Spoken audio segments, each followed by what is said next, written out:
Right Chittoor జిల్లా నుంచి breaking news చూస్తా ఉన్నాం. చిత్తూరు జిల్లా పుంగనూరులో చిరుత కలకలం. పులిచెర్ల మండలంలో చిరుత సంచారం. కొడిదిపల్లె గ్రామంలో రైల్వే పట్టాలు దాటిన చిరుతను గమనించిన గేట్మెన్ బాలాజీ స్థానికులను అప్రమత్తం చేసినటువంటి గేట్మెన్ భయాందోళనలో స్థానిక ప్రజలు. చిరుత ఆచూకీ కోసం రంగంలోకి అటవీ శాఖ అధికారులు.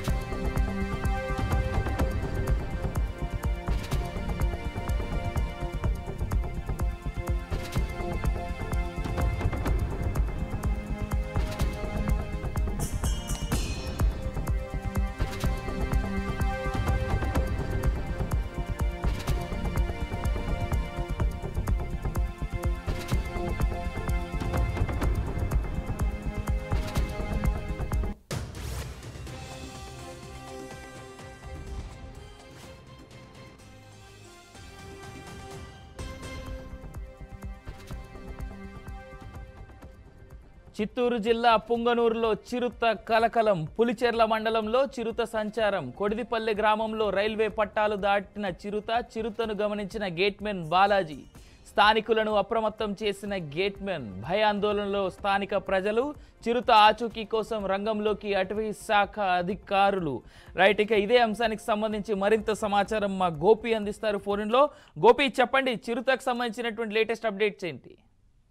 అవినాష్, చిత్తూరు జిల్లా పుంగునూరు నియోజకవర్గంలో ఉన్నటువంటి పులిచెర్ల మండలంలో ఏదైతే ఉన్నటువంటి కోడిపల్లె పల్లె గ్రామం వద్ద రైల్వే స్టేషన్ వద్ద ఈ చిరుత అనేది తిరుగుతూ ఉంది. అయితే దాన్ని గమనించినటువంటి రైల్వే సిబ్బంది వెంటనే స్థానికంగా ఉన్నటువంటి అటవీ శాఖ అధికారులకు సమాచారం ఇవ్వడం జరిగింది. ఒక్కసారిగా గేట్ మ్యాన్ కూడా భయాందోళనకు గురై ఒకసారిగా పోలీసులకు స్థానికంగా ఉన్నటువంటి అటవీ శాఖ అధికారులకు సమాచారం ఇచ్చారు. వెంటనే అయితే అటవీ ప్రాంతానికి దూరంగా ఉన్నటువంటి ప్రాంతంలో కూడా చిరుత ఎందుకు వచ్చింది అనే దానిపైన పోలీసులు ఆరాధిస్తున్నారు.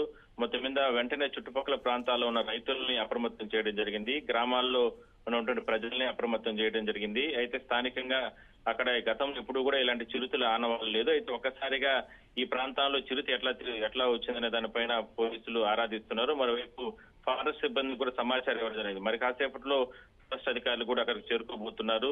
ఆ చిరుతకి సంబంధించి ఆనవాళ్లు అంటే గుర్తించారు కాబట్టి వెంటనే గేట్ మ్యాన్ కూడా ఆ విజువల్స్ ని క్యాప్చర్ చేయడం జరిగింది. అయితే వెంటనే ఫారెస్ట్ అధికారులు అప్రమత్తం అవడంతో స్థానికంగా ఉన్నటువంటి ప్రజలను కూడా అప్రమత్తం చేయడం జరిగింది. అయితే ఇవాళ రేపటి లోపల చిరుతని బంధిస్తారా లేదంటే అటవీ ప్రాంతంలోకి దాన్ని తరిమేసే ప్రయత్నం చేస్తారా అనేది మనం వేచి చూడాల్సిన అవసరం అయితే ఉంది. Right, thank you Gopinath.